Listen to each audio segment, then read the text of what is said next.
It was a stitch up. Shit! When I lose the small side of games, I'm upset. Because that's the fucking standard. When I don't see a team that wants to play in the Champions League. You want to play in the Champions League? Play to play in the Champions League. And the same to you and everybody. And everybody that comes on the bench to contribute, to help. We work so hard to be here, and we give it away. The good thing we have 45 minutes. Do you think the best team lost this time? I think so, yeah. Especially for 160 minutes. I'm saying that, and they are saying that because they just told me that. Who did the PSG bench? Yeah. Oh, boss, that game against Bournemouth was crazy. The last-minute goal, we were nuts. Though some people say every time we win a game, we celebrate like we won the league. We don't over-celebrate, do we, boss? Oh, no, Martin Odegaard. I don't think so.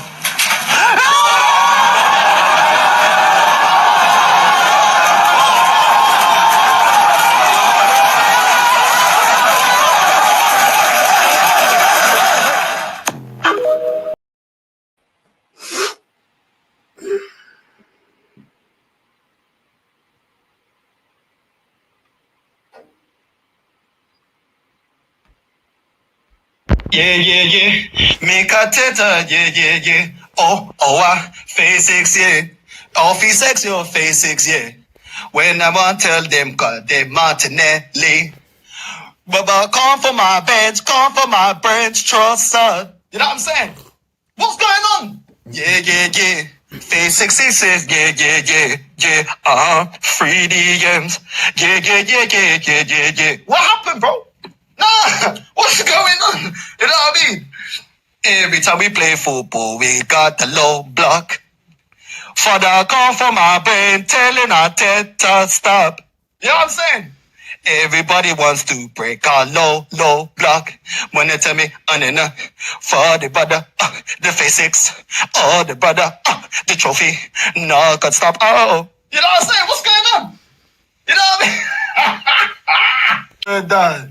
We no go win, we no go trophy, we go scatter, we drop the points, we go Man City, we go drop points, to Liverpool, you know me, when we look in, Ifan, of the BJ, the diamond, now go play A. Yeah. Arteta out now, yeah. Yeah. Arteta out now, yeah. And now we're flipping and flopping of the process again. Arteta, be a bit more, less pragmatic, just like you showed. I don't want to play 3 DMs in the midfield no more. And I'd love to say I do trust the process with you. And I can never not be true. So I say, think I'm gonna leave right now. Before we drop points any deeper, I think I'm gonna leave right now. Feeling weaker and weaker. Somebody better show me how to attack a little deeper. Think I better leave right now. Hold that. I've got the X Factor. Big up to everyone that's locked in, man. Big up, familia. Big up to everyone in the building. You already know what time it is. Big up, man. Friday, the weather is absolutely disgusting. Big up to everyone that's locked in. You know what I mean? Yeah. Make Arteta press conference. Yeah.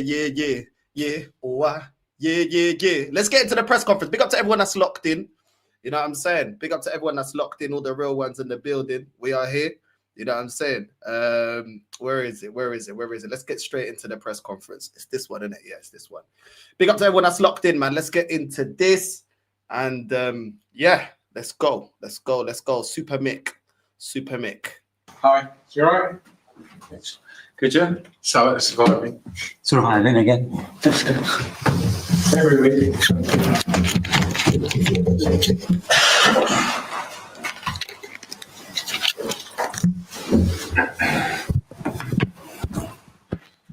Good afternoon, everyone. Hope everyone's well. We'll kick off with the live section, then we'll go into 10:30 tonight. If you're all ready, we'll kick off with Gary from Sky. Hi, mate. Thanks for your time. Hi. Can I get some, sorry to be traditional about things, but some injury latest? Gabriel obviously came off, didn't he? You said at the time you didn't think it was too bad. Can you now confirm that? Yes, well, we'll have to wait and see after training. We done almost nothing today, so see how everybody is, but we weren't too concerned about him. And that hasn't changed. You're not being concerned, hasn't changed much in the meantime. Yeah. Okay, we'll see. We'll see. Hopefully he ain't carrying an injury. Please do not be playing Gabriel if he's got an injury. Please, for the love of God, do not be forcing players back. If they got a knock, if they're feeling anything, I beg you, it's a long season. Do not be rushing players back. We've seen this before from this manager. I beg you. Hopefully he's telling the truth. I don't believe him, but let's not do no stupidness in it. Do you know what I mean? Protect him if he's injured. We've got West Ham and Fulham up next. We don't necessarily have to rush back Gabriel if he's got a knock and he's not feeling 100%. Because after those two games, we've got Atletico Madrid and then we've got Crystal Palace. So for the love of God, do not rush these players back if any of them are injured. Even with rotation, we should be beating West Ham and Fulham, even with rotation of any injured players. But let's continue. With Hincapia, Big up Marie, man. Big up Marie and big up to Marie in the chat as well. And big up to Jester as well for the raid, man. Big up to everyone that's locked in. Let's go. what's the latest on him? He will be available after international break. So we've been trying to everything as fast as possible, but this came too fast, and now we have the break, international break, and hopefully after that he will have a couple of sessions with the team and ready to go. Okay. Hincapié will be back after international break. That's good news. That's good news. You know what I'm saying? It seems like with Hincapié, he's not rushed him back. So, you know what I mean? We don't really know because Arteta hasn't really elaborated on what is the problem with Hincapié. Don't really know what's going on with him. But listen, you know what I mean? Just don't rush him back, bro. Listen, he'll rush him back. Look, hopefully he don't, man. You know what I mean? Hopefully he don't rush him back, bro. But hopefully, yeah, we will see, man. We will see. We'll see what happens. Hopefully he doesn't rush back Hincapié, bro. Kai, Nolly, Gabi, the same. They're still out there. Can I just talk to you a little bit about the announcement of the England? MLS is in, Thomas Tuchel says this, is in the squad, despite not playing the Premier League with this, perhaps he would like to. Because he described it as a perfect citizen around the place, and he wants that kind of person around the place. Won't always be enough. This time, it's enough. I mean, he also feels the same way about Akayo as well, because he's back in the squad, despite being back from injury, not having a full 90 minutes. But many others in a similar situation haven't been called back into the squad. Does that make you proud that you've got these kind of characters that international leaders want to have them as part of their squad? Very much, and coming from someone like Thomas, which I know very well, for him to describe Miles in that way, I think credit to the boy, the families, and everybody that has been part of his education, because that's very, very important as well. And Miles, as you said, he hasn't played probably all the minutes that he wanted, but he's professional in the way he's engaged with the team, whether it's here with the national team. At least give you always the possibility to count on him. And the other day we have to play him in the Champions League, and I think he had a really good game. First of all, Lewis Skelly didn't have a good game. I like Lewis Skelly. I think he's a top player, but he didn't have a good game. Let's not lie. You know what I'm saying? Let's not lie and say that he had a good game because he didn't have a good game. He was allowing a lot of crosses to be spammed into our box in the Olympiacos game. So let's not lie about that, Mickey. But I will say this. In a press conference a couple of weeks ago, Mikel Arteta said that Lewis Skelly is he's a midfielder, which we all know. If you're not happy with his performances at left back, why not just play him as a midfielder? If you're going to introduce him to the game, why don't you just play him as a midfielder? We can see the creativity. We can see the other day he made a run into the box, crossed it straight into Martinelli, heads it wide. You can see that he's got a cross on him. He can pick a pass. He's good on the half turn, technically very, very good. I don't understand why you can't. I don't understand why you can't just play him as a midfielder. He's a midfielder. Do you know what I mean? I feel like he's doing the same thing that he did with Zinchenko. Everybody knew that Zinchenko played as a midfielder for Ukraine. You know what I mean? He's a natural midfielder, but he's trying to play him as a left back. Look, I don't want to play. Maybe when Hincapié comes back, maybe Lewis Skelly gets some minutes in the midfield. We do have a lot of midfielders, and he does love to play two DMs. But at the same time, I think Lewis Skelly gives you something. He's a bit more. I'm not saying he's just like Xhaka because we haven't seen enough performances, but he's comfortable on the ball and he wants to attack and go forward. And in 22-23 season, we had Xhaka in the midfield. Yeah, I'm saying that could play that 8 role that can attack and go forward and offer and support Martin Odegaard if he's played in the 10, which I prefer Odegaard in the 8, but that's another conversation. I prefer Eze in the 10. But I want to see Lewis Skelly actually play in his natural position. I want to see him like thrive in the position that he's always played instead of being shoehorned into this left back position because he's not looking convincing this season playing as a left back. So it's interesting that Mikel said that before, but you know, listen, at the end of the day, I think Lewis Skelly does have talent. Just play him in his natural position. I'm really tired of seeing that. Do you know what I mean? I disagree. I thought Lewis Skelly was quality going forward, but you're right about him defensively. He needs to be a left central midfielder. This is what I'm saying though. But how many left backs have we had that we continuously say, oh well, they're great going forward, but defensively, do you know what I'm saying? So this is the problem. I'm not, you know, Lewis Skelly going forward. There's no doubt that he's got talent going forward and he wants to attack. But bro, he doesn't offer enough defensively this season anyway. Do you know what I mean? So come on, like I need a lot. I need a proper left back, bro. You know what I'm saying? That's it. Mickey's crazy. Yeah, Mickey, bro. That's what I call him now. Is Mickey. You know what I'm saying? Man like Mickey. But anyway, let's continue. And with Saka, he's brought him back into the England squad when others in a similar recovery situation haven't been called back in. Have you had a conversation with the England camp about managing his minutes? Not yet, but we always talk, and Thomas and I, we had always very fluent communication, both ways. First of all, from my side, to giving feedback on where each of the players are, and after when they've been in camp as well, to reflect and learn how everything is gone. So I'm sure we will do that, and so far it's been very fluent and very positive communication. So great fight back late on at Newcastle, a brilliant performance and result all over the pitch and from the bench on Wednesday. The handbrake's off. Can you carry on like that against? That's what we want, to continue to play and flow and dominate games in the manner that we are doing, and this is going to be a key fixture. Obviously, we learned in the last. We want to dominate games. Like, okay, did you play 3 DMs against Newcastle? No, you didn't. So this is what's confusing about this manager. Oh yeah, that's what we want to do. Yeah. We're gonna take the handbrake off. We're going to take the handbrake. I don't know why it's taking you this long to take the handbrake off with the amount of attacking midfielders that you've got at your disposal. I don't understand why it takes so long for you to take the handbrake off. We want to dominate games. I want to see us dominate games because I'm seeing 35-minute performances. I'm seeing 45-minute performances and then drop-offs in the second half. Let's be real. A lot of our second half performances are not as good as our first half. You know what I mean? So that needs to improve. So when he's talking about dominating games, he ain't going to dominate games with 3 DM. So hopefully that experiment is over. Hopefully he can continue playing Eze as a 10. And hopefully he can drop Martin Odegaard to the number 8 position. And you know what I mean? The rest of them can fight for positions and fight for their place in the team. Hopefully he's not starting Trossard again as well, because that's another one that we just don't need. Trossard, you know what I mean? Didn't score his opportunities against Newcastle, didn't take his opportunities against Olympiacos. 2 games in a row now that you can look and say, yo, Trossard, you ain't done enough, bro.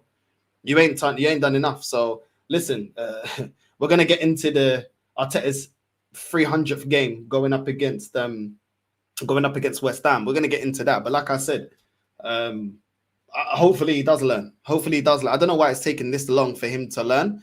We're still in touching distance of Liverpool. We win this weekend. Liverpool take on Chelsea. We win our game, they lose. We go top of the league. You know what I mean? So that's the fine margins, guys. The fine margins. So hopefully the manager does learn. But let's continue. 2 seasons as well, because we had 2 defeats against them here, and it's someone that we need to put right, and tomorrow is another opportunity to do that. I think with those 2 home defeats, obviously different story away from home. One by hatfuls away from home, but at home those 2 defeats back to back. I think you've only lost 4 of your last 42 home Premier League games, and half of them. Oh, move, man. Nah, yes, I don't even do the pause no more, bro. Man, already know what I'm talking about. You know what I'm saying? I ain't even doing the pause no more, yes, bro. I ain't even doing the pause thing no more, man. They've become a bogey team. Well, and that's actually the difficulty of that, and the game that we're going to have to play tomorrow as well. And with a new manager, and we know Nuno really well and the way he sets his team. So we expect a really tough match that's going to demand again 3 days later to come back and have the same performance to win the game. And to win. It's mad the way he said, "Oh, you only lost 2 games, bro. There's no free hits, bro. We're trying to win the league." Do you know what I'm saying, man? There's no free hits. I love the way they just skate over it. Oh, no, you had back-to-back losses, but you know, at home your record's been very good. No one cares, bro. No one cares. It's about your overall record, home and away, bro. Do you know what I'm saying? Like, it's all great having a great home record and you know what I mean, not losing many games at home, but you have to win games away as well, bro. Like, at the end of the day, the way we performed against those 2 games was absolutely shambolic. So listen, let's continue. Go top of the table, even if it's only for a couple of hours. Potentially, they're top of the table into the international break. How important would that be for building the rest of the season?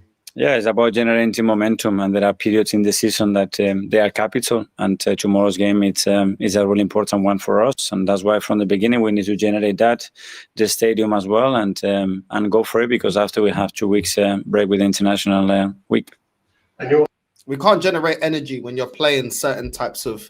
When you're starting with certain players, Martinelli on the left, Trossard on the left, 3 DMs in the midfield. Do you know what I mean? Calafiori getting ripped apart against Man City on the left. Do you know what I mean? The manager, this is the thing about Arteta. He talks a lot about generating energy and the team being together and the energy and the vibe and momentum. There's no momentum. How can a team have momentum when you continue to chop and change the midfield? You bring in Eze and you've surrounded him around to gain no chemistry, bro. No chemistry. Sometimes on the left, sometimes in the 10. Sometimes you said you want to play him on the right now. Do you know what I mean? There's no chemistry. When you bring new players into the team, do you know what I mean? It's harder to gel when there's no, you don't even know your starting 11. That's the biggest problem. You don't know your starting 11. You shouldn't be in this position.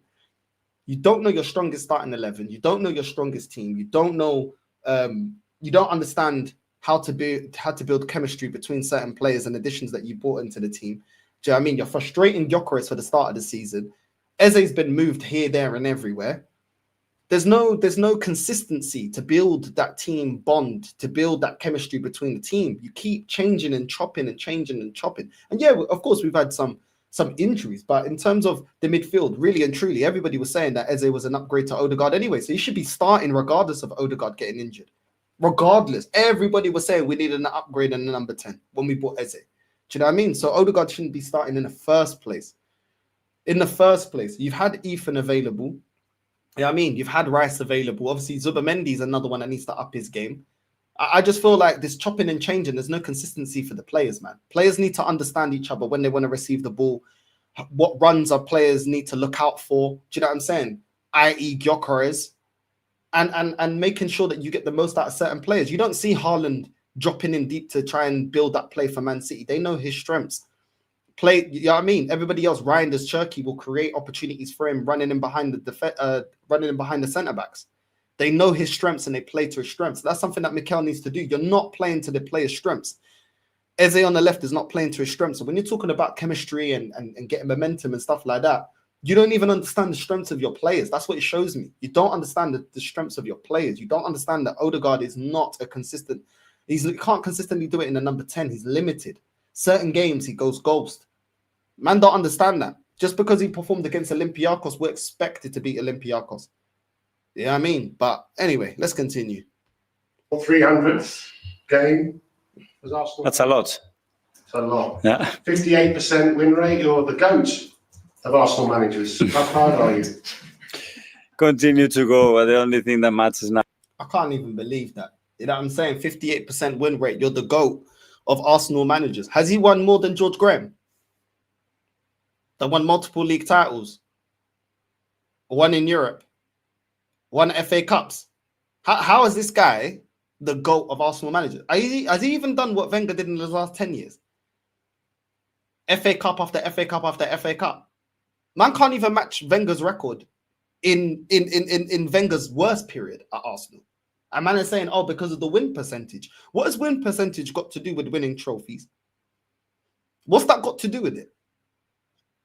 Do you know what I'm saying? It's crazy. Like I don't understand it. Another useless stat. Without trophies, it means nothing. What does Harry Kane scoring goal after goal, getting golden boot with Spurs? What did that lead up to? Because he won no trophies. So stats are great, but stats ain't that great when you start looking at it and saying, okay, what is the outcome of these stats? Where are the trophies? Where are the medals? There's no medals. There's no trophies. So I don't understand like how this whole, oh, well, the 58%, oh, it's crazy. The 58% win rate, oh, it's amazing. Do you know what I'm saying? I don't even think it's all that. Do you know what I'm saying? It's a little bit over half. You know what I mean? Like, it's not even all that 58% win rate. These guys are going on like he's a footballing genius. Come on, bro. Like, what are we doing here? Do you know what I'm saying? Where's the win rate? Where's the win rate percentage at the crunch end of the season? Where's the win rate percentage to get us cups? Where's the win rate percentage against PSG in the Champions League? Come on, man. This is all about propping up a manager that's done nothing, bro. It's all about journeys, and look at him smiling. He loves it. He loves it. These are the ones that he loves. He loves these kind of questions, Mikel. Let's continue. National week. And your 300th game was Arsenal. That's a lot. It's a lot. Yeah. 58% win rate. You're the GOAT of Arsenal managers. I think that was I can't even lie. I think it's slightly sarcastic. I think he's taking a piss. And this guy's so dumb. He's actually like, yeah, it's amazing. Oh my God. The GOAT of Arsenal managers. The GOAT of Arsenal manager can't even win us one major trophy. Do you know what I'm saying? In comparison to two of our greatest managers.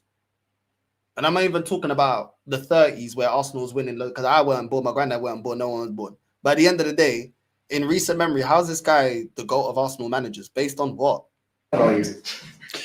Continue to go. The only thing that matters now is to go in on Saturday again and maintain the feeling and the things that we're doing really well. And hopefully many more to come. You won't make 3,000 because you'll be too old and I won't be around. Let me do the calculations. Let me do the calculation, guys. But you could make 1,300. Is that the target? The target is to win on Sunday, and things will come. So when I started on day one, I had no clue for how long and with who I was going to be sitting in this chair. And the only thing that I can say is thank you. And I enjoy every minute of it, and for many more to come, hopefully. Of course you didn't know how long you was going to be there, because in your last interview, you said you told Pep you couldn't believe that Arsenal actually phoned you to get the job at Arsenal. Your words, you couldn't believe you can get the job. And when you took on the job, if you knew how big the job was, you wouldn't have taken it on. And you also, a couple of seasons, contemplated stepping down as Arsenal manager. So we can understand that, Mickey. We understand that. You know what I'm saying? Mickey. You know what I mean? But they want to gas him up with 58% win rate. 300th game, ain't won nothing. Do you know what I mean? Oh, Mickey, you're so fine, you don't understand. You take me by the heart and you take me by the hand. I mean, all this gay stuff, bro. Fucking Mickey, bro. You know what I mean? Hey, Mickey. Hey, Mickey, you're so fine, you don't understand. You get a trophy and you take me by the hand. This is all gay stuff. Bro, just win me a major. And I don't care about this bullshit about the percentage in the win. I don't care. Win me a trophy, caramba. No quero saber. Do you know what I mean? So why did I don't get it, bro. Just win a major honor, bro. You know what you need to do this season. Win a major honor. I don't care about all this fluffy stuff about the win rate. Nah, bro. Less of that. You know what I'm saying? Less of that. You know what I mean? Let's continue. Anita, Premier League? Hi, Mikel. Hi. Continuing with the theme of you now taking charge of 300 games come tomorrow, what would make the next 300 a success for you if you're here to see them? Again, winning. So you said about the winning rate, the highest. And even with that winning rate, we haven't won major trophies. So that tells you the level, that what you have to do, what has been done before at this level is not enough. It has to be even much more, and it is much more difficult. That's what we'll try to focus on doing. Oh, right. Looking back at Right. So you're not going to say free community shields. You're not doing that one no more? I'm always doing the free community shields. You don't want to do that no more. You don't want to get clipped up. You know what I'm saying? No more free community shields, nah? You don't want to mention that one, nah? You know what I mean? This guy's a fraudster. Talking about it's never been done. No. Do you know what? The managers before you, like Wenger, like George Graham, they did what they needed to do to get over the line. That's what they did. Do you know what I'm saying? George Graham going up against probably Liverpool's greatest era, strongest team, dominant Liverpool in Europe and in the Premier League.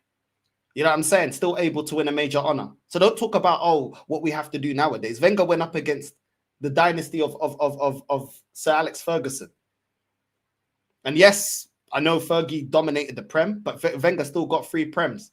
Do you know what I'm saying? So don't talk about, oh, what I'm doing right now is unprecedented. No, it's not unprecedented, bro. It's not unprecedented. Those managers still won league titles against teams that were dominant. Not just in England, but also in Europe. Man United lifted 2 Champions League. The Man United was winning major honours, back to back, 13 Premier League titles. Fergie won. So don't talk about what the previous managers done, because they went up against serious teams that were dominating in their day. So let's not do this. Let's not do this. Oh, well, look at what we did. What are we talking about? Liverpool, they've done very well. I ain't cussing Liverpool, but Liverpool ain't been dominant the way they were in the 80s. They ain't been dominant. They've been very successful, but they ain't been dominant. Your excuse before is nobody can beat Pep. Well, Slot beat Pep. Do you know what I'm saying? Klopp beat Pep. Why can't you beat Pep and win a major honor? Why can't you beat Slot? He's been here less time. I don't want to hear the excuses, bro. I don't want to hear the excuses. All of this about, oh, what I've done has not been done. What are you talking about? What are you talking about? The giants of their day. Man United, Fergie versus Wenger. George Graham going up against Liverpool. They got major honors, bro. They got major honors. Don't talk like, oh, well, what I'm doing is unprecedented. No, it's not unprecedented. It's not unprecedented, bro. It all correlates to the time that you're in. I'm not hearing it. I am not hearing it, bro. I am not hearing the excuses. Do you know what I'm saying? Oh, it's unprecedented. So if it's unprecedented what you're doing, what the fuck is Slot doing? Because he won a major honor in his first year with a team that everybody said needed a rebuild. A team that needed a rebuild, you know? A team that finished below Arsenal. And then he comes in, boom, major honor. Don't talk about unprecedented, bro. Nothing you're doing right now is unprecedented. With the money that you spend, let's just keep it 100 about this manager. You're getting top 4 with £1 billion spent. Wenger was getting top 4, losing his best players. Nasri, Haleb, Rosicky, who else? Flipping Van Persie, Fabregas. Who else? Adebayor. Best player year after year after year after year after year. Still getting top 4. Nothing you're doing is amazing. Nothing you're doing is amazing. Wenger was doing it on a budget. And if we go player for player, Wenger was still with limited money getting better players than what you've got right now with your billions spent. Don't talk about nonsense. Exactly, Ashley Cole. Don't talk about this and that cliche leaving as well. Better players, bro. What are you talking about? Do you know what I'm saying? Glasner took 1 year. Exactly. Look at what Glasner's doing. Has he got £1 billion spent? How is he third? He's only a point behind us. He's only a point behind us. They spend a fraction of what we do. And he lost his 2 best players, Elise and Eze. And look at what they're doing right now. So don't talk to us about unprecedented, bro. Nothing you're doing is unprecedented. Nothing you're doing is unseen or unheard of. Nothing you're doing is overachieving. Let's just be honest about it. There's managers that are doing a lot more with far less resources. So let's continue. Let's continue. Don't even try to do this. Game against Newcastle, Gabriel getting that late winner. He's now scored 18 goals, the most of any defender in the league since his debut back in 2020. Just how proud are you of him, and also the fact that you can rely on not so traditional members of the team to chip in with key goals?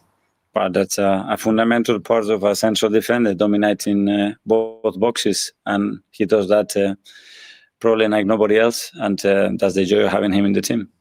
It's your 300th game in charge tomorrow. It's Bukayo Saka, if he plays, 200th Premier League appearance. Give us your thoughts on his progression since you've been here and how key he is for this team. While you were doing your answer, I visualized Bukayo playing as a left back. That's the first thing came to my mind against Bournemouth on my first game. So very far from the pitch, very far in his journey, very far as well personally, and the person that he's becoming, the role he's got in the team. And yeah, we had a great journey together, and it's been a joy to see that every single day. And finally, look at this guy trying to take the props for Saka, bro. Get the fuck out of here, man. The guy was cooking before you got here. Stop trying to make it seem like you're the one that unlocked Saka, man. Get the hell out of here. This guy just loves to blow steam up his ass, bro. Do you know what I'm saying? If you're so great at player development, yeah, then why are you doing that with Lewis Skelly when you say he's a midfielder? You keep playing him as a left back. Why are you not developing Dowman that's getting no minutes against Olympiacos? Getting no minutes. Getting no minutes, you know.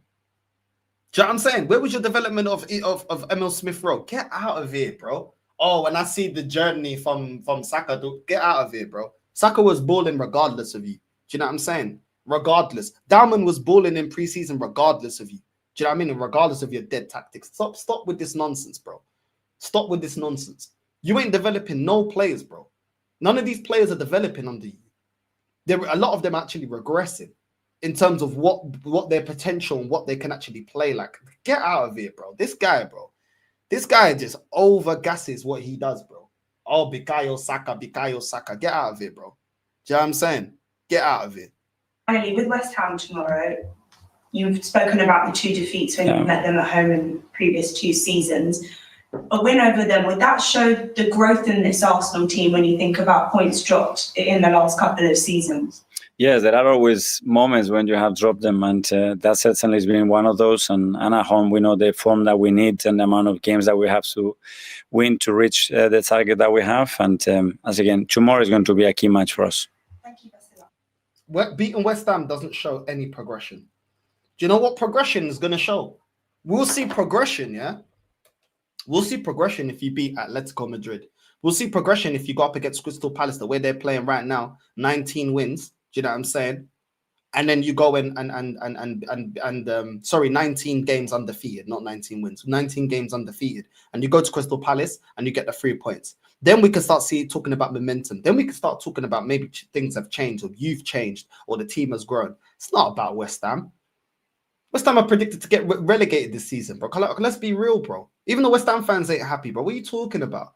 The West Ham game is not a show of progression under this team. We are supposed to be beating West Ham. We're supposed to be winning major honors, which means we're supposed to be beating West Ham. Sorry, I'm not having that. That's another little spinneroony from the flipping from the journalist. Let's continue. Thank you. Ian, Talksport. Hi, Mikel. How are you? Hi, Ian. Going back to the 300 games, I was at Nottingham Forest last night. The manager there's had 6 games, and already some of the crowd are saying, we want you sacked because you're not winning matches. 300 games in 5 years. You are bucking the trend in terms of football management in this country. How are you doing it?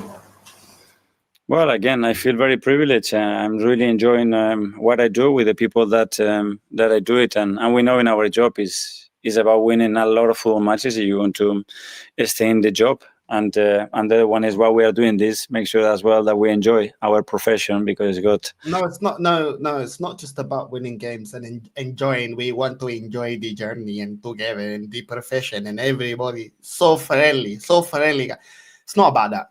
It's about winning trophies. It's about winning trophies. He shouldn't reach 300 games because he hasn't won anything to warrant this amount of time. He doesn't. What Arteta has done at Arsenal does not warrant 6 years. Doesn't warrant it. And it's not just about winning games. Yes, of course you have to win games, but you have to win trophies. Those wins have to accumulate to add up to trophies. And he hasn't got the trophy. What are we doing here?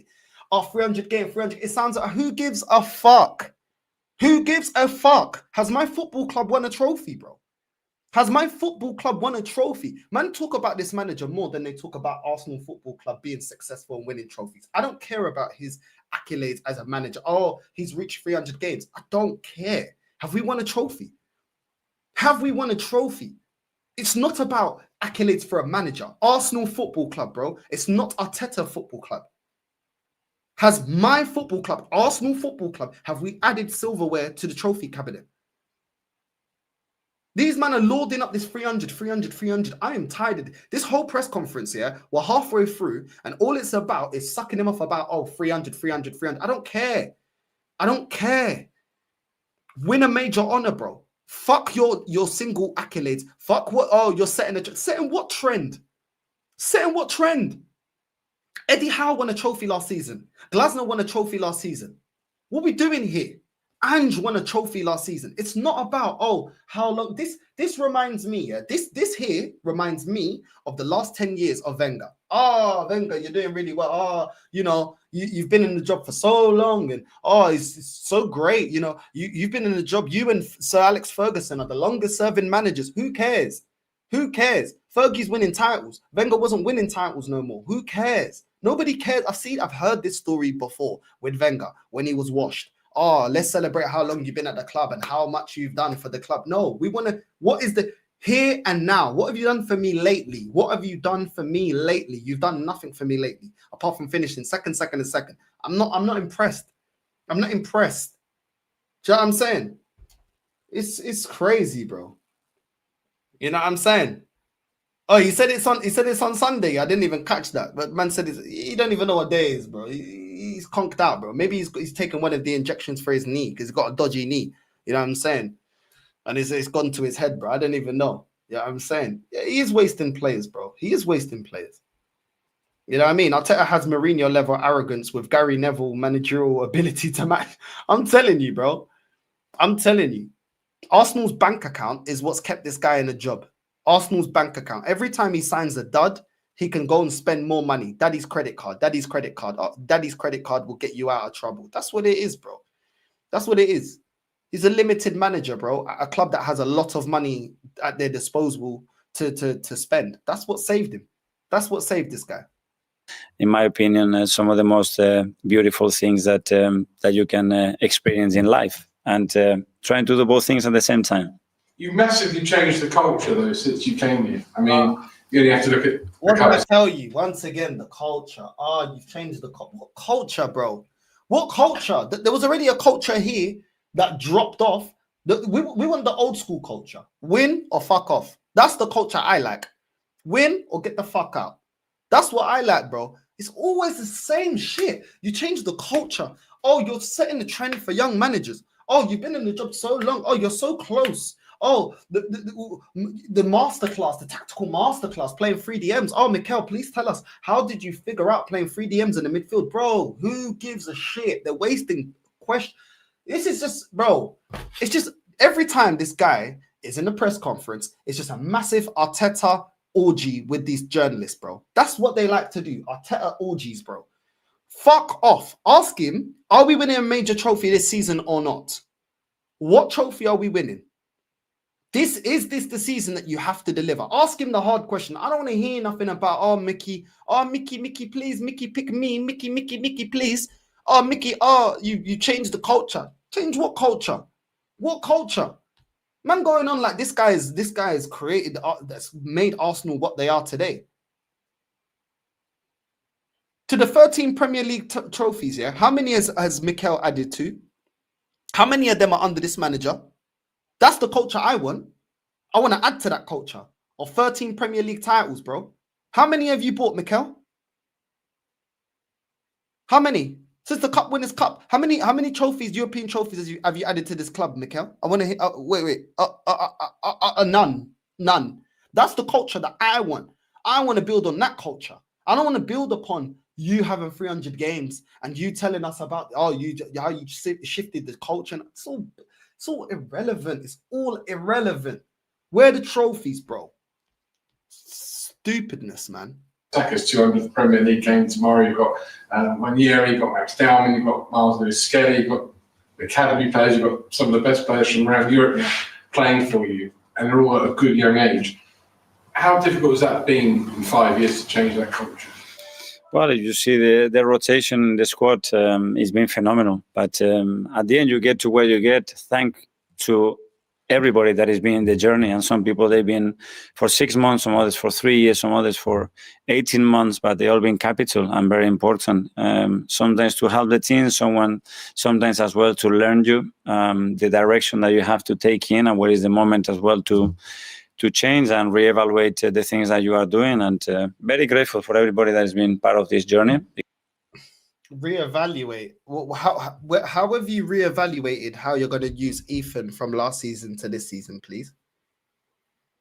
Man's talking about, look at the youngsters and reevaluating what we're going to do. And what are you talking about? How have you reevaluated our midfield with better additions, better players coming into the club? How have you reevaluated Calafiori's role in this squad? Because he definitely shouldn't be a starter. How have you reevaluated how you're going to get Gyökeres scoring goals? Because he's still looking very frustrated.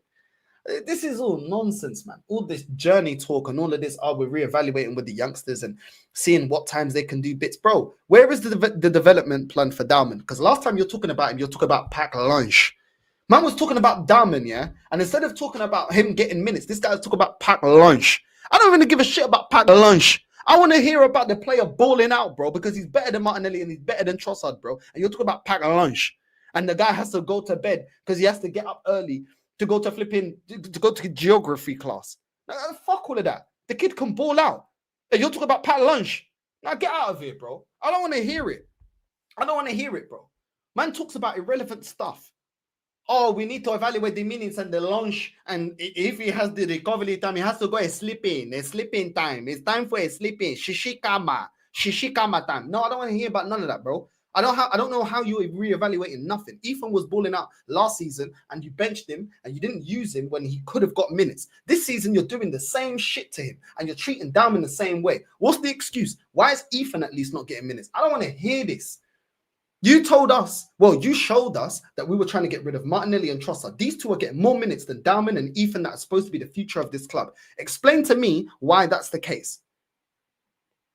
The players that you're trying to get rid of him, do you know what I'm saying? Cheese and cucumber, guys. Cheese and cucumber sandwiches for lunch, guys. And we have to get the Capri Sun. And we have to get the Baby Bell. Baby Bell and cheese string, guys. We need a Lunchables, guys. Lunchable for Dalman, guys. Please. We need the cheesy dip. Get out of here, man. You know what I'm saying? We need the Monster Munch. Anybody got the Monster Munch for Dalman, please, for the packed lunch? I don't want to hear it, bro. I don't want to hear it. You haven't reevaluated nothing. This is why I call you out, because you ain't learning from the shit that you did wrong last season. You're not. You're not. It's ridiculous, bro, about reevaluating the youngsters and the players and the team and the squad. No, you ain't. We're looking worse. Because they've all been very important. You said you want to win trophies for the next 300 games to be a success. Do you need to be a bit more lucky as a manager or a bit better as a manager? Because I remember Sven or Ericsson once saying better to be a lucky manager than a good manager. Well, probably you need a bit of both in many senses, because with the amount of points that we have generated, of the win rate that you just discussed, all the managers have won titles, big titles. We have won titles, but we won the biggest ones. And man just cocked himself. Arteta just said, with the win rate that we have, other managers have won titles, but we haven't won titles. So it sounds like you're the problem, bro. Because you've just said with what you've done, other managers have won titles. So why the fuck are you here? Do you know what I'm saying? Man just exposed himself. He is dumb. This guy is actually dumb. He's sneaky, but he's dumb. Do you know what I'm saying? Other managers have won titles with the win rate that you've got. So why the fuck are you here? Do you know what I'm saying? Why are you here then? Let's go get those managers. Can we call them up? Can we get them to the club? Because it seems like they can do a better job with what you've got. Your words. Sack him. Sack him tonight. Let's continue about luck. He loved his questions about luck because that's his narrative, guys. Let's continue. To win trophies. VAR. Do you need luck, Mickey? Let's go back. Mickey. Mickey is a man and understand. Change and reevaluate the things that you are doing, and very grateful for everybody that has been part of this journey, because they've all been very important. You said you want to win trophies for the next 300 games to be a success. Do you need to be a bit more lucky as a manager or a bit better as a manager? Because I remember Sven or Ericsson once saying better to be a lucky manager than a good manager. Well, probably you need a bit of both in many senses, because with the amount of points that we have generated, of the win rate that you just discussed, all the managers have won titles. In many senses, because with the amount of points that we have generated, of the win rate that you just discussed, all the managers have won titles. Big titles. In many senses, because with the amount of points that we have generated, of the win rate that you just discussed, all the managers have won titles. In many senses, because with the amount of points that we have generated, of the win rate that you just discussed, all the managers have won titles. Need a bit of both. Man just exposed himself with the win rate and the points. Other managers have won titles. Why the fuck ain't you then? And this is why I don't give a shit about your 300 games. I don't give a shit about your win rate. I don't give a shit about nothing. Get out of my club, bro. Get out of my club. I'm going to VAR that one more time for anybody that didn't catch that. Let's catch that again. Man just said, with the win rate and the points, other managers have won titles. So why ain't you? In many senses, because with the amount of points that we have generated of the win rate that you just discussed, other managers have won titles, big titles. We have won titles, but we won the biggest ones. That's it. Sometimes in sports, you have to congratulate to somebody else who's been even better than you. You know, you can be really, really good or excellent, but somebody has been extraordinary. And this league is the level. Let's go get those extraordinary managers that can, with the same squad and the same win rate and the same points, can actually get us over the line. Do you know what I'm saying? Thank you very much. He just exposed the fact that he knows that he ain't the guy. Mourinho would never say that. Conte would never say that. Fergie would never say that. Do you know what I'm saying? They wouldn't say that. Prime Wenger, first 10 years of Prime Wenger wouldn't say that. Do you know what I'm saying? All the elite managers, bro, they wouldn't say those things. This guy knows he ain't good enough for the job. He knows he ain't good enough for the job. If you believe in yourself and you know you're good enough to get over the line, how are you saying, oh, other managers with what I've done, they would have got over and won big titles? He didn't even say a title, he said big titles. You're a fraud, bro. You're getting sacked this season, bro. All that demands, but certainly we're going to try to get to that. And finally, you'll be facing Nuno Espirito Santo tomorrow. A couple of weeks ago, it had been Graham Potter, a man I know you know well and rate highly. Yeah. Again, you must feel, or do you feel sorry for Graham, what's happened this year, and how different is the challenge facing Nuno? Yeah, a little word for Graham, because I think he's an exceptional manager, and he's done that in various contexts in his career for a long time. And then as a man, and just talking to a lot of players and people that have had the joy to work with him, the way they describe him and the time that they have together. So yeah, sad to see him go, especially with some of the things that happened in social media and a lot of things that I think, in my opinion, to have the best league in the world, we have to improve. Because if we have to have the best league in the world, we have to make sure that the people that are so important in our league, they're taking care in the right way. And I think all as a whole, I think we can do better on that. And hopefully we can learn from that. And then with Nuno, yeah, another top manager that he was, we played a few weeks ago here against him with a different team. And a top coach as well with a lot of experience and a really difficult game ahead. Good luck. Thank you. Simon Standard. Mikel, you made a big push on contracts over the past 6 months. Time players down. Jurgen Timber's the latest to be reported in talks. Is that a perfect example of what you speak about, where players deserve to be rewarded for their performances on the pitch because his form, particularly in the start of the season, has been so good? Yes, 100%, and especially the players that they want to be with us, and we want to attach our futures with them. And Jurgen is a really good example of someone that, especially under very difficult circumstances, with a very early injury in his career, with a really difficult injury, the way he's come back and what he's doing for the team, it's phenomenal. And I think it's a really good example of another one that hopefully is going to have a long career with us. I mean, to be fair to the club, like I said, I like to be fair. I'm critical, but I like to be fair. To be fair, we have been holding on to our best players. I can't lie about that. For me, some of them signing new contracts, I feel like it shows a bit of a loser mentality when some of them have the level and the ability to go to top clubs in Europe to win major honors. I think it's a lack of ambition. I definitely think it's a lack of ambition. I definitely feel like it's a level of comfortability. Maybe one or two of them believe in the manager, maybe. I think they're very naive too, in my opinion. But yeah, one thing that I used to criticize this club about is us losing our best players. And I have to give props to the club to keep hold of Gabriel, Saliba, Saka, and other players that are top players here at this club. To be fair, that's something that we used to be really bad at. So I can't lie. I have to praise the club about that. It's better for Arsenal to keep these players. Is it better for the players as their career? I'm not too convinced. But at the same time, we have been able to hold on to our best players. And that's something that we used to complain about. So if I'm going to be completely honest, that is a positive for Arsenal anyway.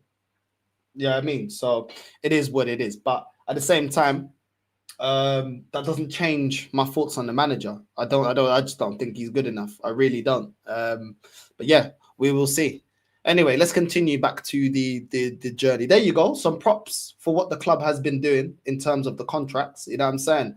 Man always think I'm just negative and all I say is negative things about Arsenal Football Club. That's actually a positive.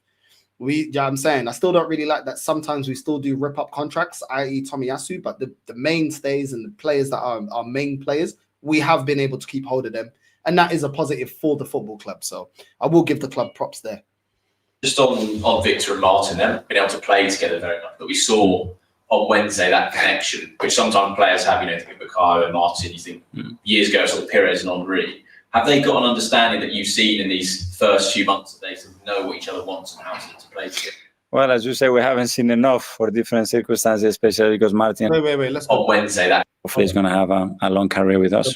And just on Victor and Martin, they've been able to play together very much. But we saw on Wednesday that connection, which sometimes players have, you know, think of Bukayo and Martin, you think years ago, sort of Pires and Henry. Have they got an understanding that you've seen in these first few months that they sort of know what each other wants and how to play together? Well, as you say, we haven't seen enough for different circumstances, especially because Martin hasn't been much available this season for different reasons. But yeah, there is something, and as well, they have that personal chemistry, and hopefully with more time on the pitch and more understanding, that will flourish as well. There you go. There you go. There's your answer. Eze ain't going to continue playing in the 10. He just said he lacks the connection between Odegaard and Gyökeres. Listen, I have no problem with Odegaard playing in that position if he consistently plays the way he played for Olympiacos, against Olympiacos. But I don't believe he will. So there you go. He wants the connection to be between Odegaard and Gyökeres, where I feel like it should be Eze. But there you go. That's what he wants, man. That was always the plan. That was always the plan. Eze is going to be on the wing. He's going to be left wing. He's going to be back to left wing now that Odegaard's back. I already suspected it, and the performance against Olympiacos is now giving him a justification to play Odegaard in the 10 instead of Eze. I don't think it's the right call. And I don't think Odegaard's going to be playing the way he played against Olympiacos week in, week out. We've seen this from Odegaard. And we've seen games where he goes ghost and he doesn't perform. So I'm not surprised. I'm not surprised. This is definitely a Mikel Arteta type of move. Once again, doing exactly what I don't want him to do. Odegaard should be moved to the 8 and Eze in the 10. But that's what it is, bro. That's what it is. I think this manager never does what I want him to do on a consistent basis, man. Never. Now Odegaard's going to be our main number 10 again. Ridiculous. Will flourish as well. Okay, James, Athletic. Hi, Mikel. Just on Martin, obviously had a great game against Olympiacos, and I was struck afterwards in the press conference. You spoke about how you give him the freedom to do that creative job. I just wondered that as a manager, when you have a sort of clear tactical model and identity, how do you find the space for the individual freedom within that?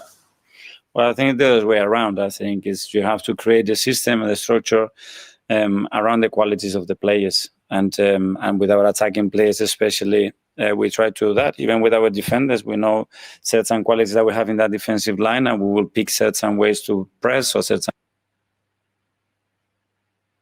You pick a system around the quality of the players.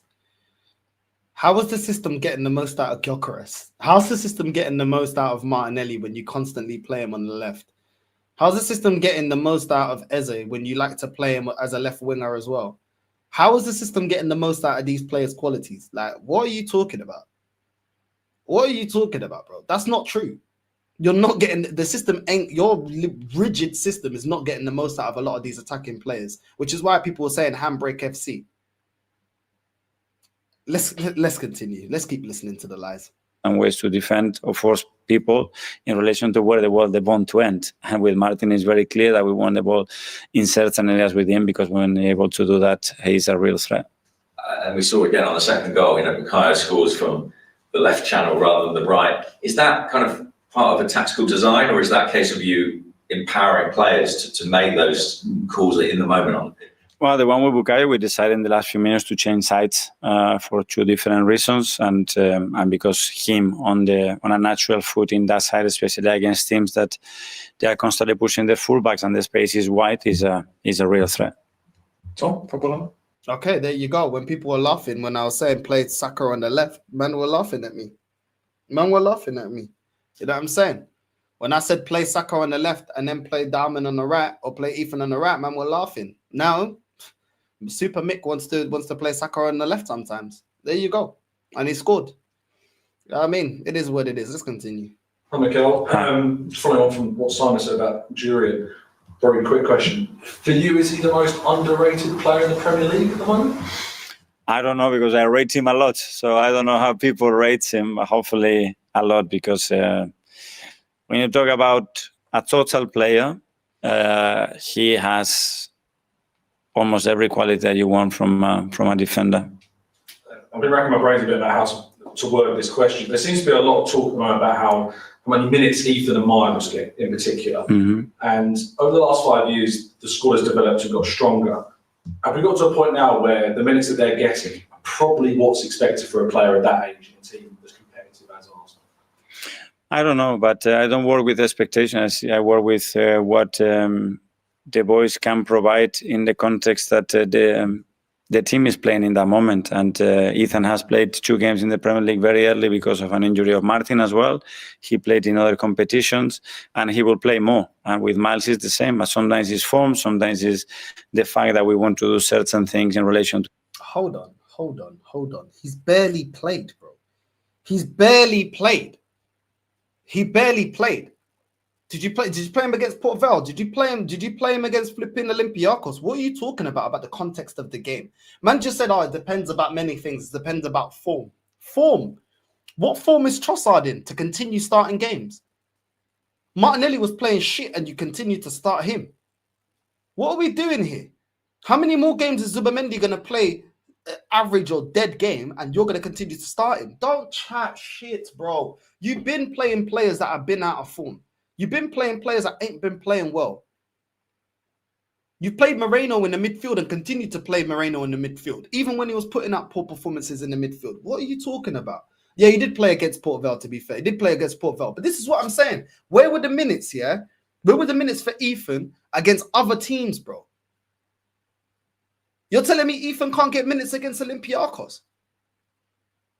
This is a lie, bro. How many more players, yeah? How many more players have been out of form that you consistently play, bro?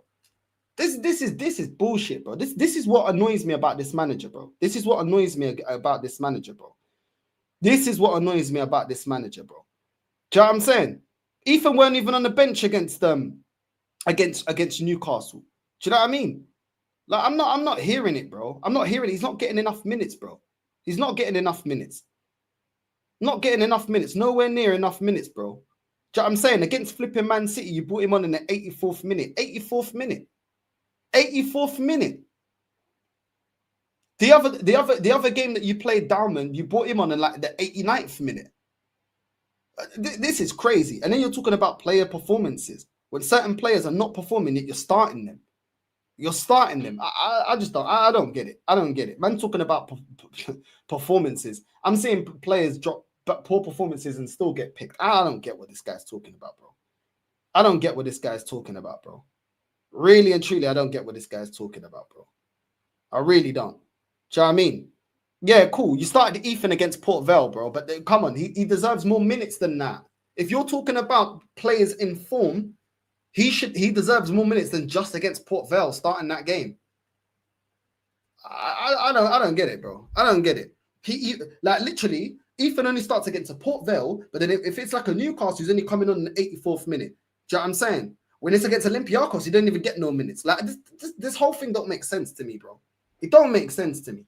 But apparently, you pick players based on form. Okay, then. Okay. All right, then. To the position, and that's it. What I want is that they are in the state that they are when they have to be used, and when they are playing, whether it is to start games or for a few minutes, they are fully ready, and both of them, they've been really good at that. Okay, finally, that's live from Benchview. Hey, you got here, right? Seeing that Saka, Rice, and Eze on the bench on Wednesday, do Do you think moving forward, we should be getting used to seeing them on the bench or your big stars on the bench? Do you think we should get used to that? Well, I mean, with the schedule that we have to play Sunday, Wednesday, Saturday. So the last time we played 3 games in 7 days is a while ago. Some of the players haven't played ever 3 games in 7 days. So we need to manage that because they come from a period of a lot of load. We had 2 very, very high games. So if the schedule continues to that and they don't give us an extra day, we're going to have to do that, yeah. Listen, I understand that he has to rotate the team. I have no problem that he has to rotate the team. He rotated the team against Olympiacos. Do you know what I'm saying? So I don't have no problem about the manager rotating the team. What annoys me is there's players that deserve opportunities, that deserve minutes, and they're not getting those minutes. And when they are getting minutes, if it's in any other competition but the cup games, it's very limited minutes. You know what I mean? They're coming on in the 80th minute. And I just feel like, how is that a development of the player? That's the thing that irks me about this manager. We know that you need to rotate. I understood Miles Lewis-Skelly starting against Olympiacos. Ben White coming back from injury as well, starting against Olympiacos. We understand it. You're going to rotate. You're going to give Timber a rest. You're going to do certain things. We understand it. But there's players here that deserve more minutes that can actually impact games in the Prem and in other competitions in the Champions League, and you're not giving them opportunities. That's the thing that annoys me when they're supposed to be the future of the club. That's just what I don't understand. That's the bit that just annoys me, man. That's the thing that annoys me with this manager. But it is what it is. You already know, man. He sacrifices the academy boys because he didn't have to pay for them. You know what I mean? He didn't have to spend money on them. He goes with the guys that he spent money on. That's his favorites. It is what it is. And now you've got a very strong bench and a very strong starting 11. Could this be the year where it clicks now? Well, I think it's been clicking for a while. It clicks means to win it, then hopefully it is the year. This guy, man said, hopefully it's the year that it clicks. He goes, I think we've been clicking. We've been clicking. Were we clicking against Man City? Were we clicking against Liverpool? We were barely clicking against Man United. Look at the arrogance in this guy. Oh, if clicking means winning a title, then yeah, okay, cool. You better win it then. What's the arrogance for? It hasn't been clicking. That's why they were calling you Handbrake FC. This guy, man. This guy, bro. This guy is absolutely something else, bro. He's something. Oh, well, if clicking means win, well, yeah, you're at a big club. Yeah, clicking means winning a major honor. What are you talking about? The arrogance, bro. Let me VAR that real quick, man. Look at the arrogance in the way he answers this. Look at this. Strong bench and a very strong starting 11. Could this be the year where it clicks now? Well, I think it's been clicking for a while. It clicks means to win it, then hopefully it is the year. Okay, guys, that finishes the answer. Guy's an idiot, bro. The guy's an absolute idiot. I'm sorry, man, but he is an idiot, man. He is an idiot. The arrogance is mad. Oh, if clicking it means to win a title. Anyway, let's continue, bro. Big up to everyone that's locked in.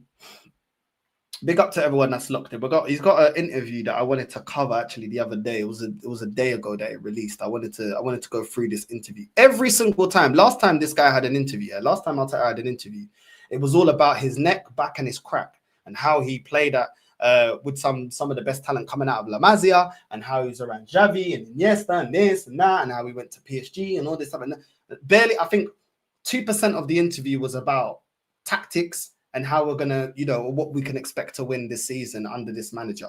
But let's go into this one now, because here we go with another one. Let me share the screen.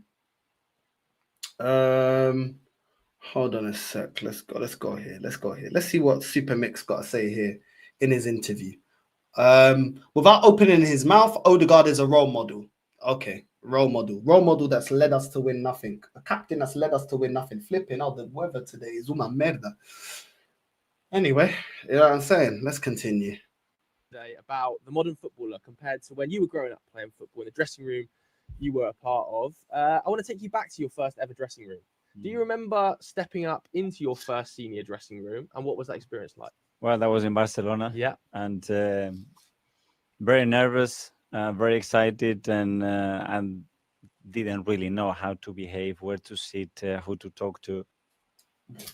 Every single interview of this filo da puta, bro. I don't understand, bro. Why are we not talking about tactics? How many more interviews are they going to do with this manager talking about when I went to Barcelona? It was spectacular. Spectacular. Increíble. Increíble. Hasta la Masia. And I was looking around and I said, ay, qué rico, papi. Que es una locura. I'm here in La Masia. And I said, I cannot believe we cannot do anymore. We cannot do anymore. We cannot replace him. We cannot replace him. And I looked around and I saw the footballers and the energy. And I said, hi, Eureka, we are here. We arrived. Superman. I can't believe Barcelona. Barcelona, the structure, the combination, the quality, the environment, it was spectacular. Bro, fuck off. Can you talk about tactics? Can you talk about what we're going to win? God, how many more times? 6 years of the journey. 6 years. What is this, bro? What is this, bro? Bro, get Mikel Arteta. Get him with an interview. If he was in an interview with loose women, I can understand it. Every interview. Ay, Dios mío. Ay, qué pasión. Qué pasión con jamón. I can't believe. Spectacular. The football, the energy, the flow, the way the ball flowed and flowed. It is amazing because we were not playing with the Puma ball. We're playing with the Nike ball. The Nike ball is the right ball. Get the fuck, bro. This is why I get pissed off with this club, bro. But they're gonna keep entertaining them, keep entertaining. Cala boca, so filho da puta, pa. Tô cansado dessa merda, pa. Porra. For this, let's continue, bro. Mikel's journey, because that's what's more important. Not my club winning stuff. It's about Mikel's journey. It's the Mickey show. Welcome to the Mickey show. I was very lucky that there was some senior players looking after those kids and amazing times. How old were you then? I was 16. That's incredible, isn't it? Now you look at the dressing room. Incredible. It's just incredible. It's not like other players ain't gone to La Masia, not made it, and left. Incredible. That's incredible. I don't know how he does it, bro. This guy is special. I swear down. Special at failing at La Masia and failing at PSG. Let's continue. Today, I want to contrast it a little bit with that experience. How has the dressing room environment changed from your playing days when you first broke through to what you see now? The dressing room environment. The environment. We need to put all the plastics with the plastics, guys. We need to put the cardboard with the cardboard, guys. We need to put the tinfoil with the tinfoil, guys, because we need to recycling, guys. Phase 6 is recycling of phase 4, guys. This is what we do for the environment, guys. Environment healthy, guys. Climate change, guys. Fuck off, man. Why are we talking about the environment of the dressing room? Can we talk about the environment of winning trophies, bro? Well, I think it will be different in many sense, but in the way that those young kids feel exactly the same. That's why every time I think about an academy player, a young player that is moving to that dressing room, okay, let's put him in their shoes, how they feeling, what they are looking at, and actually what they need to straight away feel comfortable and be reassured that that they have to feel like anybody that's in that dressing room. You mentioned their senior players were helping. My days. Every time we need to see what they're feeling, see what they're doing, see how they're touching each other. What are we talking about here? Why do we keep bro? I swear, bro, the English media are a bit of a massive reason to blame for this crap because they keep entertaining it. What kind of questions have you got there? The environment, how did it feel? Well, how many times have we spoke about this shit, bro? This is the most irrelevant shit I've ever heard in my life. Who cares? Who cares, man? Can we talk about trophies? You first arrived. Who were those sort of senior players you can remember when you first arrived in that Barcelona dressing room? That looked at you and went, wow. Pep Guardiola and Luis Enrique. Don't get better than that, does it? Two straight away that they were under my wing, and it's the expression is they took you under their wing, not you under their wing. I don't think they need you to take them under their wing. You know what I'm saying? Because you ain't one shit. You know what I'm saying? This guys, bro. Don't worry, guys. Recycling, guys. Let's continue. Environment. Keyword. Environment. Environment. and they help me a lot. And how important is it to have, obviously, not everybody can have Pep Guardiola, Luis Enrique, but senior players, even nowadays, you look at your own dressing room. Who is it in your dressing room now you think is your Pep Guardiola, is your Luis Enrique at Arsenal? There are a few, to be fair. I think depending on that player, what is coming down, the language, if they have any relationship before, there is always a connection, and that's something I think as coaches we need to understand. Not only with players, but it can be a masseur, it can be a physio, it can be one of the. I don't think you need to be telling other managers what they need to understand. What you need to understand is your job's on the line, and you can keep talking about environment and touching each other, and recycling, and feeling connected, and all this bullshit. But you know what? You're gonna lose your job, bro. Because at the end of the day, it's about winning trophies. That's what you need to understand. Man keeps talking about what we need to understand, like this guy's a mastermind. Why did they interview this guy like he's a mastermind? We need to get into the head of Mikel Arteta, man. This guy, revolutionary. This guy is just, I'm saying, this guy's on a different planet. What have you done? What have you done to warrant all these interviews, bro? Fucking hell. The chefs, it has to be somebody, and that link has to be created across the club. For that player to feel that, he can turn up and see people that he can trust and ask questions if he needs to and feel comfortable. Obviously, you said you were 16, I think, when you first got into that senior dressing room. We're seeing 15-year-olds playing there now. We're seeing very young players in the modern game. Is that a different 15, 16-year-old to the 15, 16-year-old you were? We're talking about, instead of this guy, is supposed to be fighting for his job.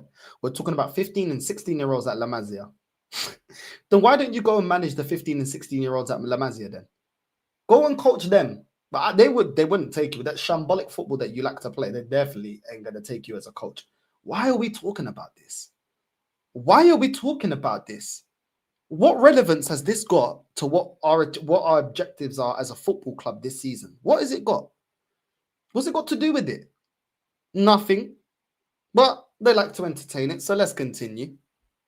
When you were first entering that dressing room? It is, and especially here in this country, because they're not allowed to be in our dressing room. Of course, Max isn't in. So at that time in Spain, I was with them. Yeah. I was in the dressing room with them, in the showers with them, training with them, with Max. I was in the training with them, in the showers with them. We don't care who you was in the shower with. We don't care.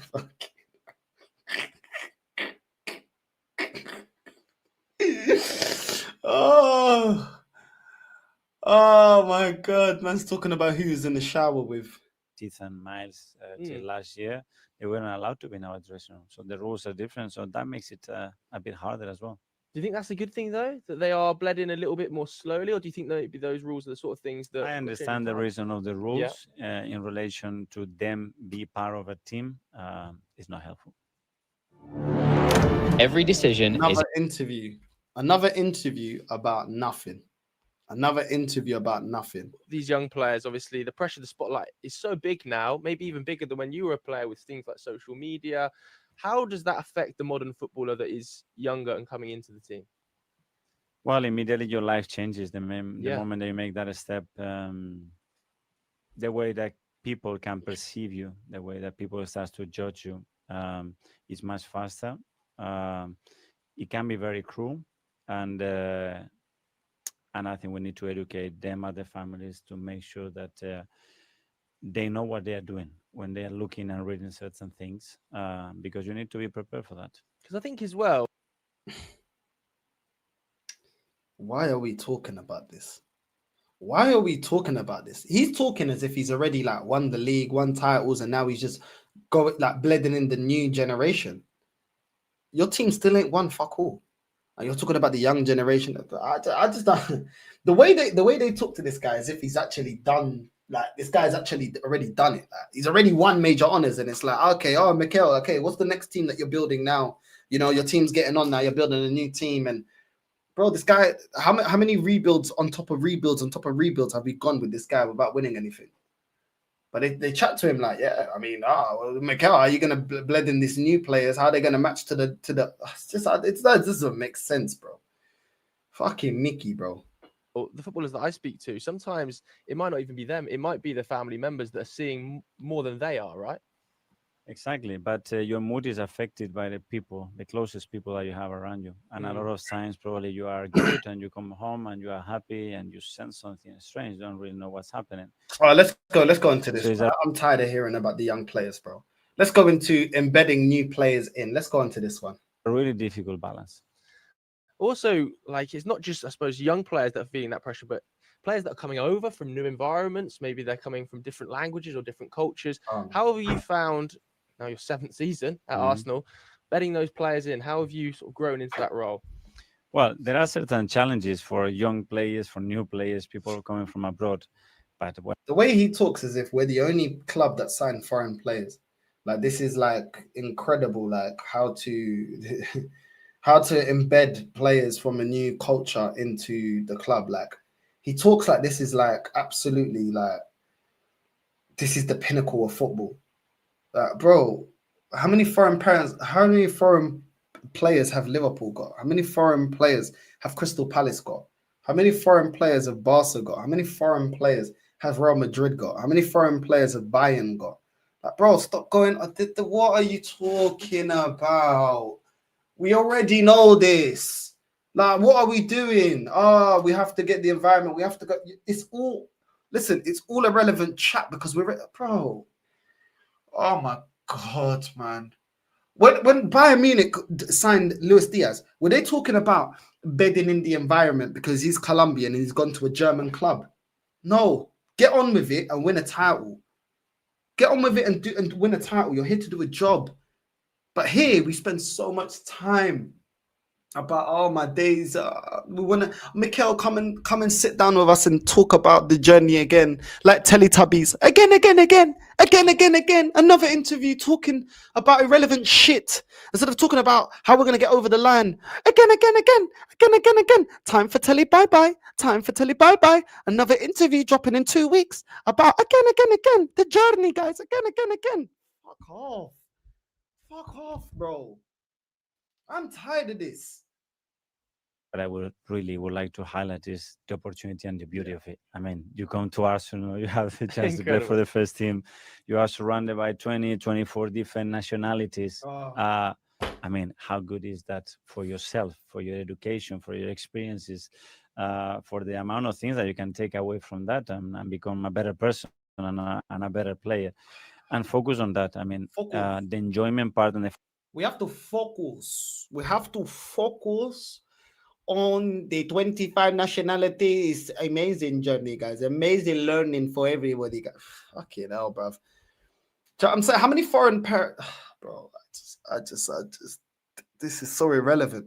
He talks about so many irrelevant stuff.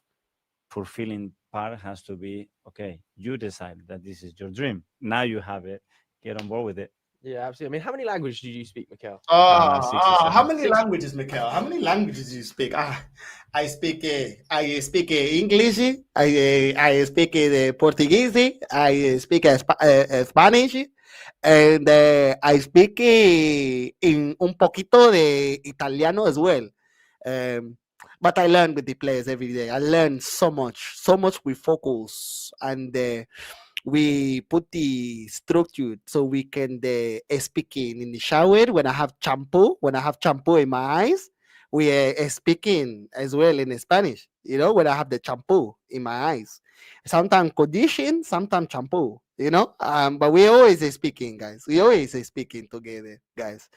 In every environment, in every context, guys. In the shower, with the shampoo, with the soapy. You know, we always combining and speaking together. Thank you, guys. Fucking shut up, man. What are we talking about, bro? Look at this. To 7. I think that must help, right? That must help culturally when you've got a new player that comes into environment. Maybe it's Christian Mosquera or another new signing. Being able to converse and speak on a level must help. I did it by necessity because the first time I moved, it was to Barcelona, so I could speak Basque and Spanish. I moved to Barcelona, it was Catalan, and I straight away had to go to a school. Everything was in Catalan, so I was struggling. So I need to learn the language. After that, I went to Paris, and it was French.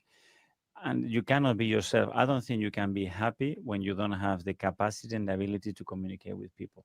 You cannot be yourself. You Mm. don't. Do you know how many languages Jose Mourinho speaks? That Jose Mourinho can speak Italian.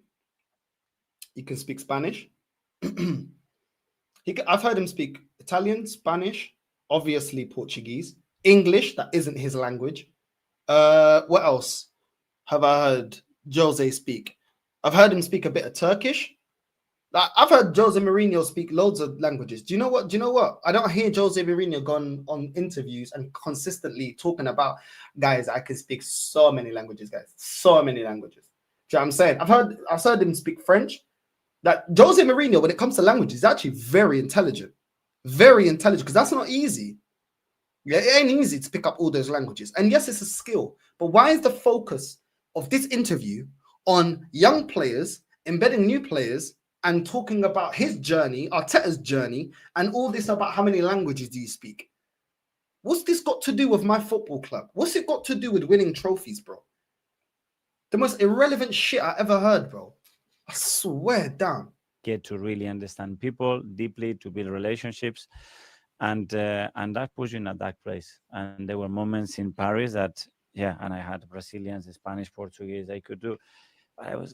You don't feel like you belong there. So I just promised to myself, wherever I go, I will speak the language as quick as possible. And that has made the opportunity as well to meet some incredible people and to make connections, to Thank you. Gareth Bale didn't give a fuck, and look at what he won. travel the world and enjoy much more. Do you think that's something that you're seeing more now compared to when you were in the dressing room, players that can speak multiple languages? I was listening to a podcast. Oh, the Premier League has been buying foreign players, bro. Like, this guy's going on like we ain't seen foreign players here from the days of Zola. Do you know what I'm saying? Henri, fucking, do you know what I'm saying? Like, what are we doing? We've been seeing foreign players here. Like, do you think that's something new? No, England has been buying foreign players, bro. Do you know what I mean? Tevez. The list goes on, bro. Do you know what I'm saying? Cantona. Like, what is this, man? What is this? With Wayne Rooney yesterday, he was saying Kai, his son, speaks fluent Spanish. Yeah. Incredible at that age. Does that happen a lot more than when you were growing up? I would certainly promote that, and the way education is going, and we don't know for our kids the jobs they're going to have in the next 5, 10, not even 20 years, 5 or 10. There's not very many. This is what I'm saying. This is just to prove how irrelevant this club goes to making fucking interviews of things that are irrelevant. Irrelevant. 30. Is it easier to sculpt the younger players, you think, nowadays? It is easier, but I think you need the senior ones and the ones with a lot of experience. And I think we got some great characters over the years that has helped those young players as well, to give them the right pathway and to support them and give them the role models that they need. And the role models. Let's get into the role models. Jurien, you see Ben White. I mean, a lot. You see Kai, the way he does a rehab. Yeah. If somebody's injured, hold on. Mikel, you see. Let's see the Mikel Arteta's role models at Arsenal. Yeah. Let's hear this. His role models. David, you see Jurien, you see Ben White. I mean, a lot. You see Kai, the way he does a rehab. Yeah. If somebody is injured in any sport, I would say come 5 days to Arsenal and have a look how this guy puts his profession in front of anything else, and he's got a family and he's got dogs that he lives, but look how he lives his profession. He's got a family that are earning millions of pounds to have childminders, professional chefs, chauffeurs. Let's keep it real. Let's keep it real. These men ain't doing family-wise what other people have to do while working 12 hours or 16-hour shifts. So let's not do this. Oh, he's doing all of it. Yeah, he's got people to look after him. I'm not saying that the players ain't human. Of course they're human. Of course they got families and stuff like that. But stop saying it like, oh, but look at what Kai's doing in his recovery, even though he's got a family. Bro, he's got a family, and I'm sure they're very well taken care of. And they don't have to go through what the average person has to go through. If they want a childminder or something, I'm sure they can get one. And I'm sure they have multiple. I'm sure they have chauffeurs. I'm sure they live the nicest lifestyle in terms of that money can buy. I'm sure they drive the nicest cars. I'm sure they got a massive house. I'm sure that they're not tight for bills. You know what I'm saying? They're not tight for money to pay the bills. Stop doing. This is the thing that I hate about football. It's when they start talking as if these lot are doing something so incredible. Yes, they sacrifice a lot of time with their family to their profession. I understand that. But that trade is things that they don't have to go through that the modern person does. Yeah, I'm saying they don't really have fear of losing their job. They've got generational wealth. They don't have to look after their kids 24/7 if they don't want to, because they can afford to have unlimited childcare. They don't have to stress about childcare. They don't have to stress about the bills. They don't have to stress about providing for Christmases, birthdays. They don't have to stress about putting certain families, parents, retiring them. They don't have certain stresses. Yes, they got stresses. They don't have certain stresses. Stop making it seem as if they have to go through, oh, my day, it's incredible what they got to go through. No, they are extremely well compensated. Plus, they can retire in their 30s. What's the retirement age for most people in the UK? What is it, like 64, 65? Then they can go into punditry. Then they got money to invest. They can go into property management. They can have brand deals. They can retire and spend all their time from their 30s, which is still a very young age, to still spend their best years with their kids, where other people have to grind and work and work and work and miss a lot of time with their family to provide. So this is what I hate about the disconnect in the way that they speak about these players. Oh, look at what they did. Look at what they did. No. You relax, bro. Do you know what I'm saying? Most people have to work until the day that they're dead. Do you know what I'm saying? They can't afford to stop working. Most people, even past retirement, still work to be able to afford a decent life for their family. So stop playing the fucking violins for these players that get everything handed to them. The club feed them. They don't even have to spend money while they're with the club or while they're traveling. All the expenses are paid for. They've got the best flipping physios and everyone to look after them. The best chefs that money can buy. Do you know what I'm saying? Child keepers, security, everything, bro. Let's not do this. The disconnect with the way that they speak, oh my God, it's incredible. Nah, bro, it ain't incredible. It ain't incredible. These men are shielded from a lot of shit. Yes, they get criticism. Yes, they get heavily criticized for their job and stuff like. Well, not really at Arsenal, because Arsenal, you can play shit and the fan base is still behind you. But yes, they got a lot of pressure. Yes, they, but bro, what are we doing here? Example, Gabi Jesus is exactly the same, and that's the things that you need, because through your career, you're going to go to those stages. So the Max and Max of this world, one day, hopefully not, but one day they might be in that position. Learn now, look how they take that to look after themselves, to give themselves the best chance to continue to be at the highest level. Yeah, I wanted to pick out one player. You mentioned Mikel, I kind of disagree, because if you look at Arsenal, you look at the injuries that we got and we keep getting, I don't think anyone wants to see what we're doing, because what we're doing is getting multiple injuries and players up for a long time. So I think you need to relax with that one, because we've got a lot of injuries around here. There, Martin Odegaard, who's obviously captain, and he was made captain quite young as well. What was it about Martin Odegaard as sort of a modern professional footballer you looked at and thought, this is the guy I want fronting the Arsenal badge? Martin has a unique ability that without opening his mouth, he can be a role model. A lot of people are great at talking and giving pep talks and all that, but not that good at actually providing actions that reflect those speeches or those words. Martin is absolutely the opposite. Everything that he does, the way he behaves, the way he looks after people, is just promoting that. I think, and that's why you love him, because he's a yes man. He's quiet. He won't have any pushback. He'll be the biggest teacher's pet. He's probably the Randall. He's probably the recess Randall of the Arsenal dressing room, probably snitching. You know what I'm saying? And that's why you love him, because you don't want somebody that's got an opinion. You don't want someone that is loud and that will challenge you.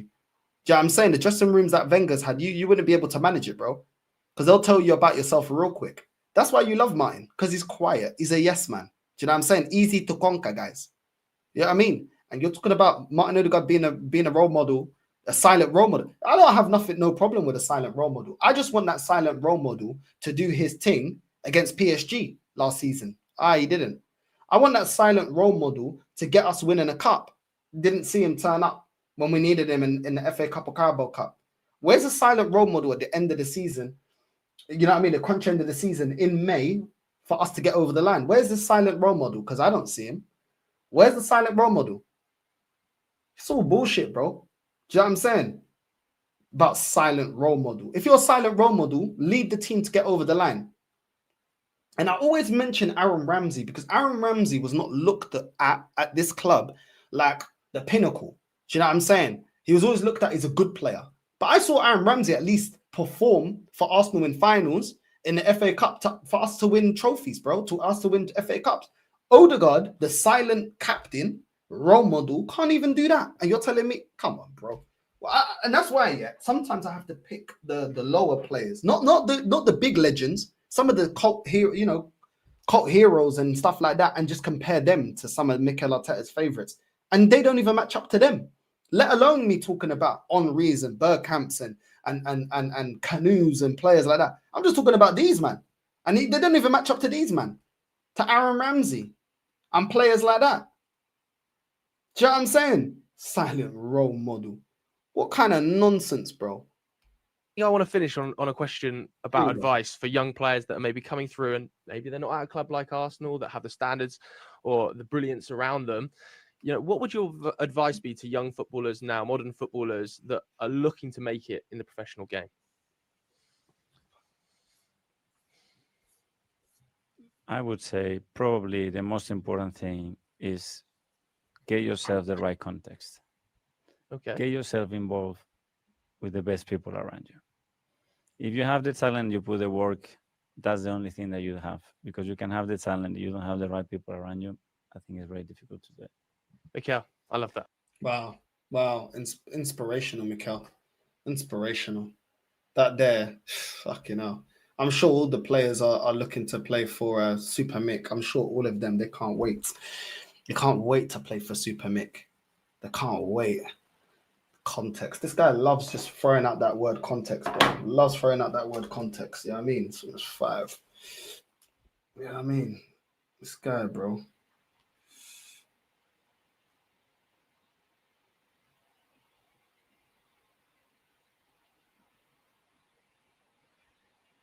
My boys at the pub. Do you know what I'm saying? Big up to everyone that's locked in, man. Big up to that's it for today. I've had enough, bro. Yeah, I'm saying we will be back. I want to say to everyone, big up to everyone that's locked in. Listen, I think my laptop is not strong enough. Yesterday I was playing FIFA 26. I'm probably gonna have to play FIFA 25, and do that because yeah, man. I think my laptop is not powerful enough. So when the house is sold, I know gaming laptops are more expensive, but when my house is sold, it should be sold in December. I'm gonna go and get the most powerful laptop I can get. If anybody knows anything about gaming laptops, yeah, I'm saying, please let me know. Please let me know so that I know what laptop to get. I'm gonna be doing some research to see what fucking laptop I want to get. But I need a really strong laptop that I can use. The reason is, obviously, I travel, innit? Yeah, I'm saying, I know everyone's saying go for PC, but the thing is, yeah, I'm moving to Spain, innit? Do you get what I'm saying? I'm moving to Spain, so I need something I can travel with. And I don't, maybe once I'm in Spain, the thing is, I don't know, and also, like, it's just that when I go to Spain, I'm not going to have a car in it because I'm going to be in a big city. So I don't know if I can fucking be bothered to be moving around a PC. Do you know what I'm saying? Yeah, man. I don't know. You know what I'm saying? I don't know. I will be doing FIFA stream today. Later on, I will be doing a late night FIFA stream. And yeah, bro. That's the thing. I just want to fucking, what do you call it? I just want to get a laptop that I can just move around easy. That's the thing. I want a laptop that can move around easy. Once I'm settled in Spain, maybe I do go out and buy a PC. You know what I'm saying? And I'll be like, okay, I'll just get a really good PC. But the thing is, I don't know where I'm staying yet. I don't know if I'm going Madrid or Barca. And I don't know how long I'm going to stay there and if I really like the city. So just the portability of having a laptop, I just prefer a gaming laptop. I'll be real. Maybe I have the gaming laptop and then, yeah, man. You know what I'm saying? But yeah, man. So yeah, I think this laptop hasn't got the RAM and that's why it kept freezing and crashing. But that's the thing. But the thing is, I'm not always traveling, innit? That's the thing, bro. The thing is, I'm not always traveling. So it's kind of like, I'm only going to travel with it sometimes, you know what I'm saying? But it's just the portability of it, bro. Like, I don't know if I can be bothered with, do you know what I mean? I don't know if I can be bothered buying a PC. I still got time to think about it. Maybe I can get two. I can get a laptop that I want, and then I can get a PC that I want. Do you know what I'm saying? And then I can see which one. You know what I mean? Because them towers are massive, bro. You know what I mean? Get Football Manager. Yo, big up Shane, bro. Football Manager. I like FIFA though, man. I can't lie. I like FIFA, innit? Like Football Manager, I'm just scared I'll end up like pouring way too much time into it. It's too involved. But yeah, like if I can just get a really powerful laptop, yeah, it doesn't matter about the price too tough, as long as I know that it can, because I see that like this laptop is an i5, innit? I think it's a, what is it, Intel i5 or something like that. I don't know about all these specs. I saw one that was a i9. You know what I'm saying? So I reckon that could last me a long time. Do you know what I'm saying? This laptop I've had what, 4 years now? Yeah, 4 years. So yeah, I think it's just a little bit for like big games, the new big games. I think it's just a little bit outdated for that. Do you know what I mean? To be able to, because it runs the game, but the problem is running the game. It runs the game well offline, but then when I'm online, it struggles to run the game well online with OBS. So yeah. i5 is a mid-range. That's what I'm saying, man. You need good GPU with the CPU. I don't know. Anyone knows any laptops, bro? Do you know what I mean? One that can last me, like a proper good one. Do you know what I'm saying? Let me know. Because I'm trying to look, and there's so many gaming laptops, and I just don't know which ones are the best. Like I was even thinking about getting that what's it called now? I typed it in. What's it called? The MSI. But then I saw that the MSI is way too fucking loud, bro. It's mad powerful, but it's way too, the fans are just mad loud when I was looking at the reviews. But in terms of power, it's got mad power. So I don't know anything that's like maybe a bit below that. You know what I'm saying? But I like the fact that it's mad powerful and it can do everything. And I think that laptop's like $4,000. You know what I mean? MacBook Pro, the problem with MacBook Pro, I was like, can I get a Steam Deck? And I saw that not all the games are on Steam Deck. Basically, if you use Steam Deck, if you use Steam Deck on MacBook Pro, you can't get all of the library from Steam Deck. So I don't like that. No, but apparently it gets mad hot and it gets mad loud, bro. But yeah, I just want to know what's the best gaming laptop I can get. Do you know what I'm saying? I don't know which one's the best, man. I need to do some reviews and see which one's the best gaming laptop, bro. Because that's what I need, man. Gaming laptop. So when I go abroad, when I go away, I can still work, I can still stream, I can still do everything. And I'm still gonna keep this laptop. So what I'll do is that gaming laptop, if I think it's too clunky to travel with, I'll just travel with this laptop. Do you know what I mean? I can still do streams. I don't need to game if I'm away, but I can have that one as my at home. Do you know what I'm saying? At home desktop. But yeah, man, I don't know. I don't know right now. This whole thing is mad confusing. I might holler one guy I know, a Chinese guy. He knows all the specs, man. He knows all the shit about it. I don't know. I don't know.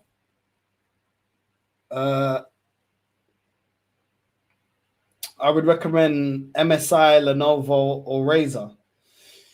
Yeah, I need to know the models, bro. MacBooks ain't good for gaming. There you go. That's good because I didn't even want the MacBook either. So that's good. But yeah, I'll get back to all of you lot on that. You know what I'm saying? Big up to everyone that's locked in. But for now, we're gonna be doing FIFA 25. You know what I'm saying? Unfortunately, but yeah, we'll do what we gotta do, man. We do what we gotta do, and yeah, man, it is what it is. Big up to everyone that's locked in. We're gonna redirect to Carefree Lewis and Northside Raid on the way in, and I'm out. I'm going to the pub. Love.